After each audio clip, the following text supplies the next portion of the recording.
Selamat pagi semuanya, saudaraku. Saudara, tema kita hari ini adalah hidup tanpa batas untuk Allah. Hidup tanpa batas untuk Allah. Nah, saudaraku, banyak orang tidak menyadari bahwa sesungguhnya kita mestinya sudah tidak lagi memiliki hak untuk melakukan apa yang kita ingini, saudara. Memuaskan diri sendiri atau memeraih apa yang kita ingini, saudara. Tidak lagi memiliki hak. Karena kita telah ditebus, saudara, dengan harga yang lunas dibayar melalui kematian Yesus Kristus di kayu salib.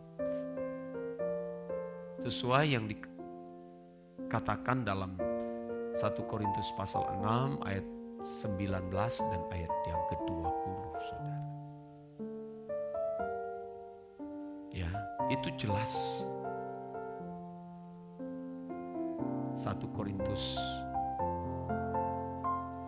6 ayat 19 dan 20 mengatakan bahwa kamu telah dibeli dan harganya telah lunas dibayar. Karena itu muliakanlah Allah dengan tubuhmu, saudara. Ya.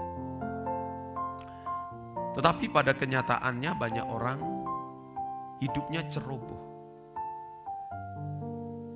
Hidupnya ceroboh. Apa yang dia suka, apa yang dia ingini dia lakukan, saudara. Ini, kalau jujur, ini adalah sebuah pemberontakan atau sebuah pengkhianatan kepada Allah. Tentu saya berbicara kepada orang-orang Kristen yang telah dewasa, memiliki panca indera yang terlatih, yang orientasi berpikir adalah langit baru dan bumi baru. Yang orientasi berpikir adalah bagaimana mengenakan pikiran dan perasaan Allah. Yang orientasi berpikirnya adalah kesucian hidup. Nah, kalau masih kanak-kanak rohani, ya tentu belum bisa menangkap apa yang saya kemukakan ini. Belum bisa, saudara. Tapi bagi yang sudah dewasa, saudara pasti akan menangkap. Ya. Harus camkan ini, bahwa mestinya semua yang kita lakukan, yang kita pikirkan, dan yang kita ucapkan atau kita perkatakan itu adalah hanya untuk Tuhan. Seperti kalau kita membeli barang dari toko, barang itu harus kita manfaatkan. Bukan barang itu yang memanfaatkan kita, tapi kita yang memanfaatkan barang itu sesuka-suka hati kita. Karena kita yang membeli barang tersebut. Dan barang tersebut yang kita dibeli ini harus memberi keuntungan atau memberi dampak atau memberi sesuatu atau memberi manfaat. Kalau barang itu tidak memberi manfaat, buat apa? Lebih baik kita buang, saudara. Ya, saya menggunakan analogi itu supaya saudara bisa mengerti. Kita bersyukur, saudara, siapa kita lalu mendapat kesempatan untuk dibeli oleh Tuhan. Siapa kita, saudara? Beruntung, saudara, kita ada yang membeli. Coba kalau ada barang yang walaupun bagus dipajang di toko, tidak ada orang beli. Apa enggak stres orang yang menjualnya tersebut? Iya, dipajang tapi enggak ada yang membeli. Nah, saudara jual barang saja, orang berkata ini barang bagus loh. Saudara jualan siang malam, saudara berhari-hari, berminggu-minggu, berbulan-bulan. saudara jual, tidak ada yang mau beli. Apa saudara enggak stres? Bisa ada singkirkan itu.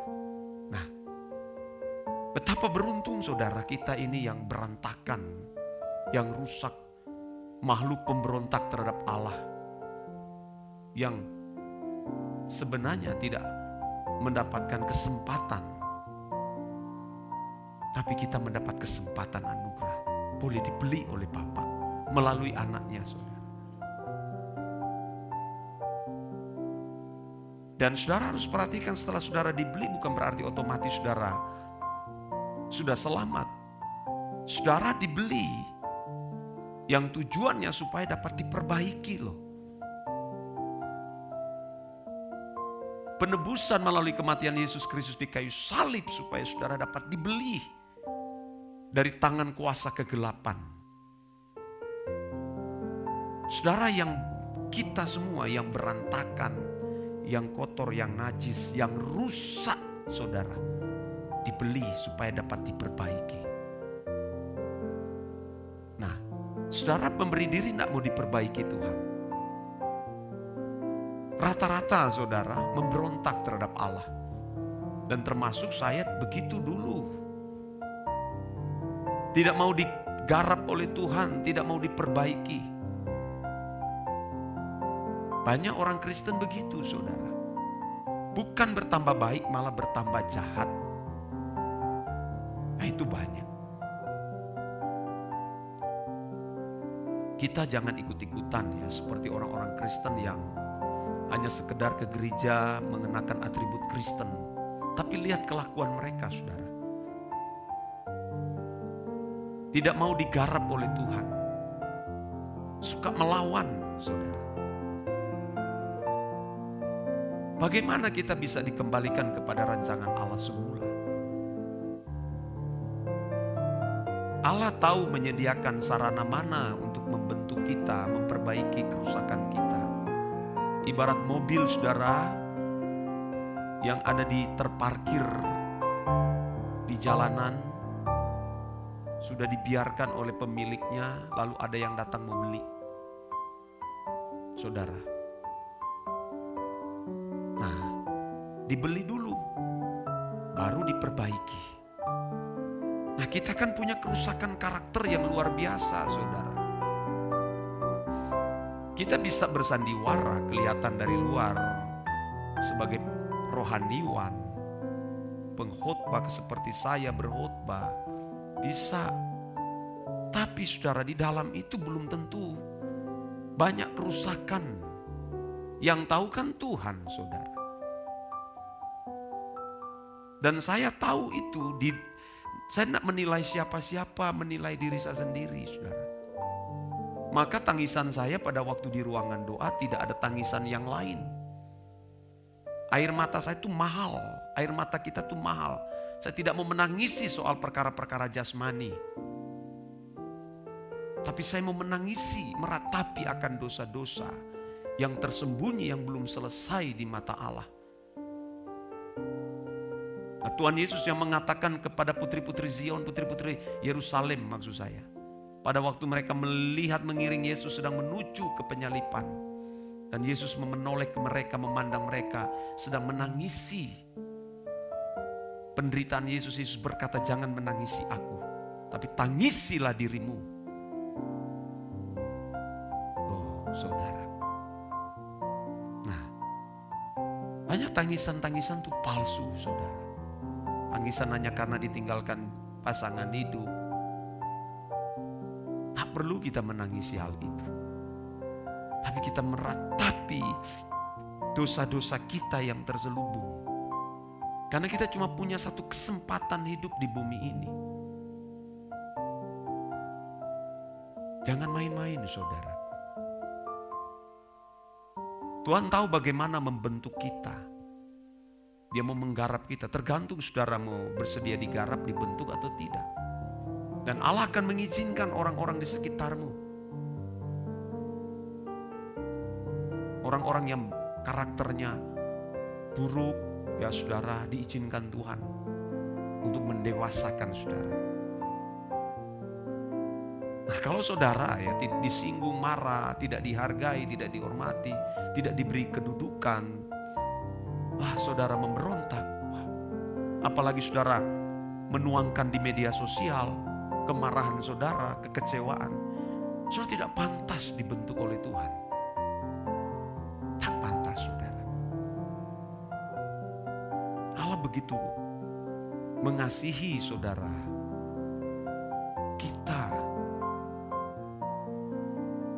Kita terus belajar rendah hati. Kalau kita sedang dibentuk, diam aja. Biar Tuhan yang membentuk kita. Biar Tuhan yang berperkara dengan kita. Nah, kalau di media sosial saja, engkau disinggung, engkau marah.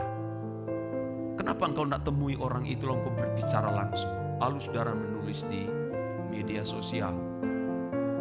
Itu tindakan yang bodoh, saudara. Dari hal ini orang bisa memberi penilaian kamu tidak dewasa. Tidak dewasa, saudara. Jangan. Allah tahu bagaimana memperbaiki kerusakan kita. Agama bisa membuat orang, lihat setan itu bijaknya luar biasa dia. Bagaimana menipu orang. Pakai agama supaya kelihatan orang itu baik. Tapi dalamnya itu seperti kuburan yang dilabur putih. Penuh dengan tulang belulang. Oh, ini tidak kepada siapa-siapa saya bicara, kepada diri saya sendirilah. Saudara. Dan saya meratapi itu setiap hari. Sungguh saudaraku. Ini bukan menipu. Bukan menipu. Karena kita cuma punya satu kesempatan meninggal, bisa kapan saja bisa meninggal dan menghadap Tuhan di pengadilan Allah. Apa kita main-main, saudara? Saya memimpin doa ini bukan baru sehari, 2 hari, sebulan, 2 bulan, sudah bertahun-tahun, sudah beberapa tahun, saudara. Apa mau nipu-nipu, saudara? Tidak akan mungkin menipu orang. Tidak akan mungkin menipu orang. Ya, saudara harus sama-sama kita terus berjuang. Sungguh-sungguh. Kita harus menyadari bahwa kita adalah umat tebusan yang sedang dididik oleh Tuhan, dibentuk oleh Tuhan untuk menjadi kesukaannya. Ya, terus maju, terus membenahi diri setiap hari dan beri kesempatan kepada Tuhan untuk membentuk karakter kita. Ya, hati kita yang penuh dengan kelicikan ini, saudaraku, ini menjadi pesan Tuhan bagi kita semua. Amin.